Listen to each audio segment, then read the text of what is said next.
In this tutorial, we're going to continue to look at culture and language acquisition.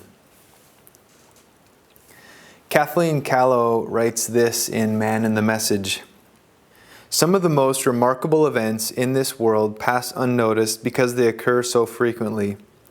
It should, by any standard, be considered remarkable that human beings can communicate their inward thoughts to each other at all, other than by facial expression and gestures.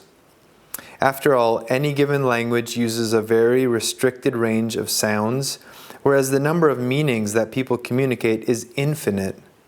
Yet with a range between 20 and 40 distinctive sounds available to them, people communicate this infinity of meaning effortlessly, constantly, and completely, heedless of the magnitude of their achievement. Most of us talk to other people quite often every day, achieving this remarkable thing called human communication, probably without giving the actual process of communication a second thought. And we have been doing it since we were children. That picture changes dramatically when we find ourselves in a cross-cultural situation and begin to try to communicate in another language and a cultural context. Even simple things like trying to find a bathroom suddenly become an adventure in misunderstanding. And it is clear that communication isn't such a natural or easy thing at all. In this tutorial, we want to focus on some of the complexities that exist in communication in your own language and cultural situation, and to look at some of the nuts and bolts of what is actually going on when people are talking. Understanding the great number of interrelated things that are going on in order for clear communication to take place in your own language will open the way to seeing what it might take to become an effective communicator in another language and culture. We are going to look more closely at some of the things that are going on when people communicate with one another, when they have conversations, give instructions, teach, speak, or in any way converse. Your goal isn't to try to memorize all of these things, but simply to try to broaden your view and think about the whole landscape of which communication takes place, and how effective communication is a bigger picture than just putting words into sentences. You will notice that it is more than just the words a person is saying that actually communicate to another person. But communication is affected by many other things, such as the context of the conversation, the relationship the speakers have, and the information they share, and how they go about organizing what they say in particular ways to achieve their purpose.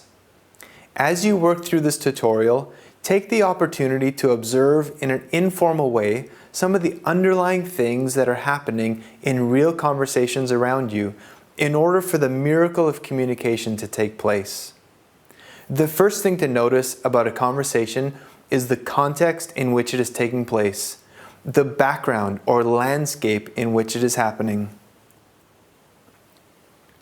Where is it taking place? Who are the speakers? What do you know about the relationships between the participants? What tone of voice is being used? What is the major issue being addressed? What are the social circumstances? What reasons, values, and beliefs are referred to or implied? What overt indicators are there of any emotional reaction to things that are said by the participants or listeners? Are any of the participants members of a subculture or a social group within the community? What role or position does each person seem to be taking? The background landscape of a conversation is the first thing to notice, but there are also other important elements that will help you to understand the communication that is taking place. Everything we say is affected by who we're saying it to, how much shared information and shared experiences we have. The way I communicate, how much, how fast, what style, what tone, mostly how much I leave out and put in, is all determined by the relationship and understanding that I share with the person I'm talking to.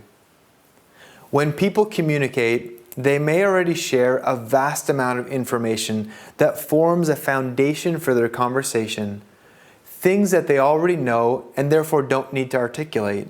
This shared information could include the details of the surroundings, relevant events both recent and more distant, shared plans and purposes, shared social or family relationships, weather patterns, common household objects and utensils, common behavior patterns, specialized knowledge, experiences, and attitudes related to that place. These and countless other factors in daily life are shared by people in a community.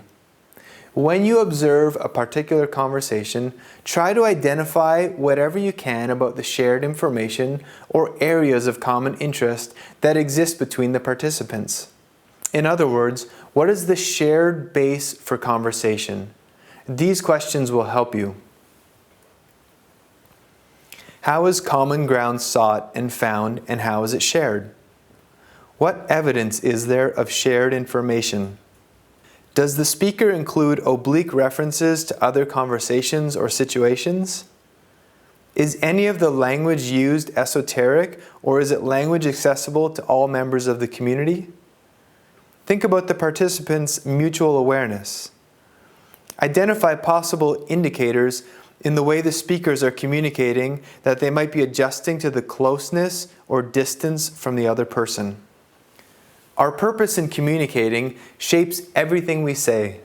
When we listen to someone, we always unconsciously ask, what kind of talk is this?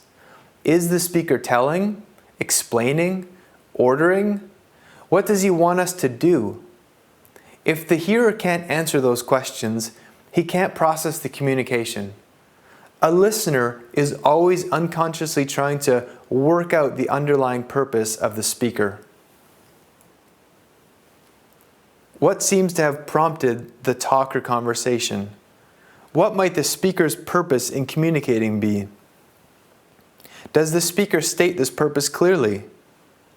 What does the speaker expect listeners or other participants to do after listening to him? Is it clear from this talk what the speaker's position is? In what specific ways does the speaker indicate his purpose? What relationship do you think the speaker might be seeking to establish with his hearers? What does he want the listeners to know more about? How does the speaker try to achieve his purpose? Does the hearer indicate that he is monitoring or trying to understand the speaker's purpose? When we communicate, we monitor the hearer's knowledge, comprehension, reactions, and social status. We adjust the shape of the message. We slow it down, speed it up, fill in background information, put in signposts, because we know that if the hearer doesn't understand the message, he or she can't retain the message. Think about the effect of the speaker's talk on the listener. Was he misunderstood? And if so, what specifically did he do about it? How did the misunderstanding seem to affect the participants emotionally? Did his speech initiate a reaction of any kind, and if so, what did he do about it? Notice how questions are asked, how incorrect answers are dealt with, and how questions are answered. How do the relationships between those involved in the conversation affect the way the speaker shapes his message? How direct is the mode of address, and what do you think this indicates? A key characteristic of communication is that we store life's experiences in our minds in organized ways, and the way we express what we want to communicate is also organized in a similar fashion. One of the keys to whether or not our message gets across will be whether or not people share the same frames of reference needed to process the information, and whether we've said enough to make those frames of reference clear to those who are listening. The reason we organize what we say is that not everything is equally important. There are some things that are more important and some things that are just meant to stay in the background. The important things need to be clearly understood and should clearly be the theme of what is being said. Every language has ways of indicating what is important and what isn't. Because if people don't know what is the theme, they won't understand what we are talking about. In other words, the message will be blurred. Like a sign that sends the wrong message, the people will be trying to sort out the details from the main point. So notice how the theme is indicated in conversations in your own language by thinking about these things. What is the general topic or main idea of the talk? What is the general subject area that it covers? What other main ideas are covered? Does it seem to be an important conversation? How does the speaker indicate his major theme or point? Has the speaker organized his communication? How does the speaker introduce and develop his or her ideas? Think about the possible reasons the speech is organized and developed the way it is. Does the organization seem primarily driven by content, the speaker's argument, or audience expectations? What does the speaker emphasize or spend the most time on? And what is considered background information? When we communicate, we have ways of processing large amounts of information by dividing it into manageable pieces, so that there is much greater probability that we will understand and our listeners won't get lost. Every language has ways of dividing information into separate pieces. When there's a change in participants, events, time, or location, there's usually a well-defined indicator or a sign that we are moving on to a new place of information. Identify any changes in theme in the conversation. List all of the changes that you notice: the participants, events, time, or the location. What signs or codes are used and understood to indicate where a new piece of information is introduced? Notice how the various pieces of information are introduced, or ordered, and presented. What are the relationships between the themes and the order they are introduced, and what significance do you think that has? As well as dividing information into pieces, we also make sure that we tie our thoughts together. People presume that what they are hearing is going to make sense and fit together. They're listening for that as they go along so that they know the process, the information, and to store it. Lack of cohesion is one of the biggest reasons people can't follow what we've said and share it with someone else. How does the speaker link the various parts of what he is saying together to make the whole understandable to his audience? How does the sequence of ideas flow, and how are the various ideas spaced out or separated? Do the ties used to hold thoughts together influence meaning one way or another? What patterns do you notice in the ties that the speaker uses to hold thoughts together in this example of communication? Languages have lots of different ways of labeling the various actors on stage, and English is no exception. It has many forms to refer to the same person: he, that guy, Steve, the accountant, Mary's father, our mutual friend, Steve-O, etc. And there are good reasons why and when we would use each one of those. In another language, careful study is needed so we know why the different forms are used and when. It isn't just a case of learning the words for he and she. For now, notice in conversations in your own language how we keep track of who is doing what. Everyone wants to know who is doing what, and it's an important part of the message. Who are the participants mentioned by the speaker? Are all the participants referred to in the same way? Think about why the speaker refers to different participants in different ways, or the same participant in a variety of ways. Are there misunderstandings regarding participants, and how does the speaker clarify these? We very seldom just talk about people doing things. A lot of what we say is about people saying things. All languages have complicated ways of signaling who is saying what to whom. Notice how this is indicated. How does the speaker signal that some other person said something? Are all quotes introduced in the same way? Are there misunderstandings regarding who said what? And if so, how does the speaker clarify these? We want people to stay engaged with what we are saying, so we try very hard to make it interesting. In English, we don't just use metaphors and illustrations. We have lots of ways to stretch words and not say what we mean. You can look up the definitions for some of these later.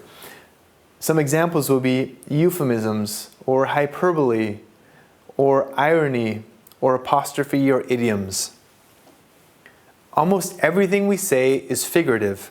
Very little of what we say does not skew or make the form different from the meaning. To make what we say more interesting for our hearers, we have a million ways to show feeling, emotion, emphasis, highlighting, evaluations. What are the various ways used by the speaker to make their talk more interesting? Try to identify the speaker's specific purpose in using figurative language at that point. Notice if and how the audience or other participants react to the figurative language used. Do some people use more figurative language than others? How does that reflect on their personalities or role or status in the community?